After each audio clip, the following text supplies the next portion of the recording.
In this tutorial, I am going to show you how you can enable extension zip in XAMPP. So for it, just go to where you have downloaded your XAMPP. So I have downloaded my XAMPP in local disk C. Over here, you can see the XAMPP folder. So I'll go inside the XAMPP folder, and then after going inside the XAMPP folder, we need to go inside the PSC folder. Here you can see PSC folder. So we'll just double click here. Then we'll go down and we need to search for the pc.ini file, which is this one. So I'll just right click and then I'll click on open with notepad. After that, I'll just press Ctrl F and I'm going to search over here set IP zip, then press enter, and here you can see it is showing us the extension called zip, and by default it is disabled. So we need to remove this semicolon from here.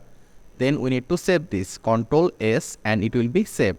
Or you can just click on file, then click on save.